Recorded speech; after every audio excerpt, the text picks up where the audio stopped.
म तपाईँहरू सामने फेरि जोक्स लिएर आउँदैछ ल सुन ल स्कुलमा अरे 3 जना केटा जोत्तु केटाहरू थियो अरे कि एउटाले चाहिँ भनेर ओ 2 जना साथी हो बिहान त मेरो बाउले त सब्जी बुर्दै थियो आमाले तातो सब्जी बुर्दै थियो कराई पुरा तातिरहेको थियो सट्टै सब्जी टिपेर मुखमा खाइदियो भनेर सट्टै टिपेर मुखमा लगायो भने केही तातिएन भनेर 2 जना छक्कै पऱ्यो अरे तातेन अरे भने केही भएन भन्दै अर्कोले पनि डाँटेछ नि अर्कोले पनि जुन मेरो बाउले त बिहान आमाले पानी उमाल्दै थियो खाना पकाउनुको लागि bull bull bull bull bull पानी उम्लिँदै थियो स्वाट्टै मगले उगाएर स्वाट्टै खाइदियो भनेर केही भएन भन्दै अरे छक्कै परेर मुख पिल्छेन भनेर केही भएन भनेर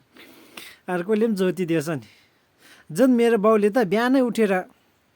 आगो फुक्छ आगो फुकेर त्यहाँनिर टक्कै मुखमा पानी लाउँछ च्यारङ मुखमै लगाइहाल्छ त्यहाँनिर चुलामाथि कन्डो टेकाएर मुखमै उमालेर खाइदिन्छ भन्दै 2 जना त छक्कै परेर